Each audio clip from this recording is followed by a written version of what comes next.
తెలంగాణ రాష్ట్రం అంటే వివిధ సాంప్రదాయాలకు, వివిధ రకాలైన పండుగలకు ప్రతీక. అందులో బతుకమ్మ, బోనాల పండగల కంటే అత్యంత ప్రసిద్ధి చెందిందే మేడారం జాతర. అసలు ఈ మేడారం జాతర ఎప్పుడు, ఎక్కడ, ఎలా మొదలైంది?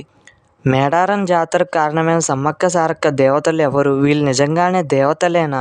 అసలు వీళ్ళు గిరిజనుల కోసం ఎందుకు పోరాటం చేయవలసి వచ్చింది అనే ప్రశ్నలకు సమాధానం తెలుసుకునే ముందు ఇక మా డోర్ టు డివోషన్ ఛానల్ని సపోర్ట్ చేయాలనుకుంటే సబ్స్క్రైబ్ చేయండి. ఇక ఈ వీడియోని మరింత మందికి రీచ్ అయ్యే విధంగా మీ సపోర్ట్గా ఈ వీడియోకి లైక్ చేయండి. మీరు లైక్ చేయడం వల్ల మాకు ప్రోత్సాహంగా ఉంటుంది. భారతదేశంలో అనేకమైన పండుగలు, అనేక సంస్కృతి సాంప్రదాయాలతో కలిసి ఉంటుంది. ఇక తెలంగాణ కుంభమేళాగా ప్రసిద్ధి చెందిన సమ్మక్క సారక్క జాతర ఈనాటిది కాదు, సరిగ్గా 13వ శతాబ్దంలో మొదలైంది. అంటే ఇప్పటికీ 700 ఏళ్ల నాటి అపూర్వ చరిత్ర కలిగిన పండుగ. అసలు ఈ పండుగ ఎలా మొదలైంది, సమ్మక్క సారక్క దేవతల చరిత్ర ఏంటి అనేది తెలుసుకుందాం.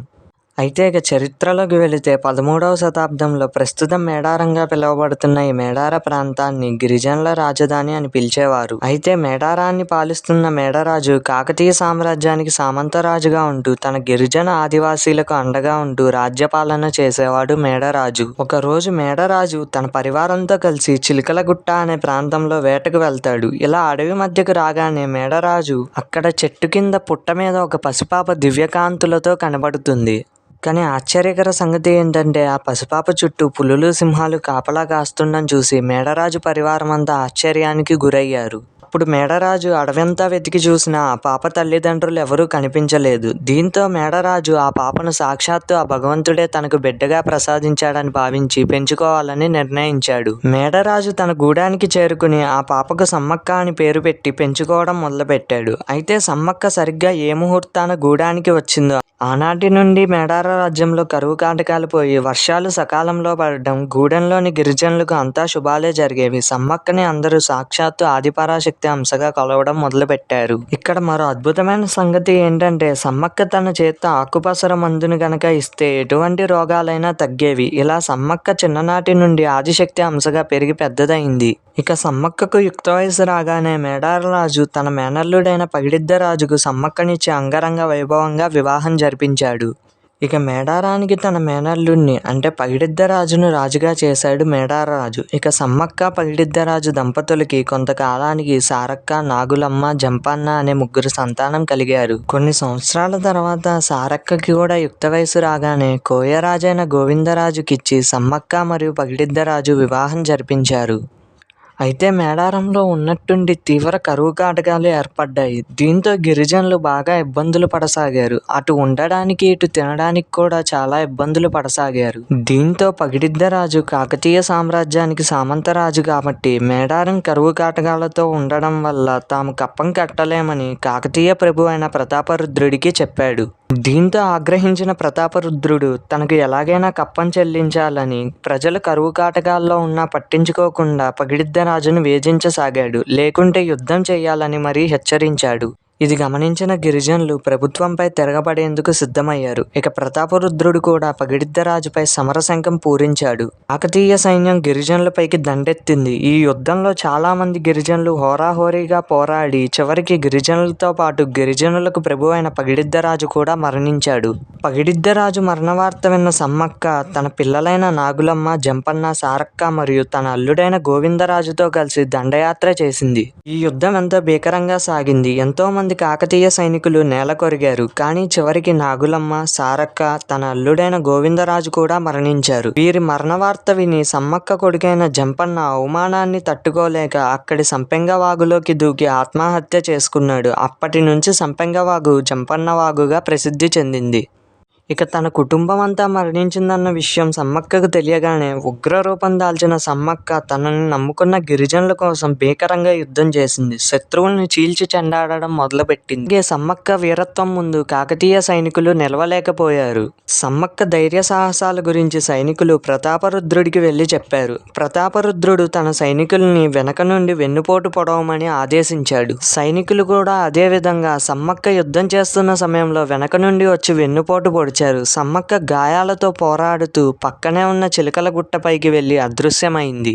ఇది గమనించిన గిరిజనులు సమ్మక్క జాడ కోసం చిలకల గుట్ట మొత్తం వెతికినా ఆవిడ కనిపించలేదు. కానీ సరిగ్గా మేడరాజుకు సమ్మక్క ఎక్కడైతే కనిపించిందో అక్కడే చెట్టు కింద ఒక కుంకుమ భరిణె మాత్రమే కనిపించింది. అయితే గిరిజనులు ఆ కుంకుమ భరిణె సాక్షాత్తు సమ్మక్క రూపంగా భావించి పూజలు చేయడం మొదలుపెట్టారు. ప్రతాపరుద్రుడు కూడా తాను చేసిన తప్పుకి ఎంతో పశ్చాత్తాపపడి గిరిజనులు కట్టాల్సిన కప్పాన్ని రద్దు చేసి సమ్మక్కకు భక్తుడై కానుకలు సమర్పించాడు. 2 ఏళ్లకొకసారి జాతర నిర్వహించాలని ఆదేశాలు కూడా జారీ చేశాడు.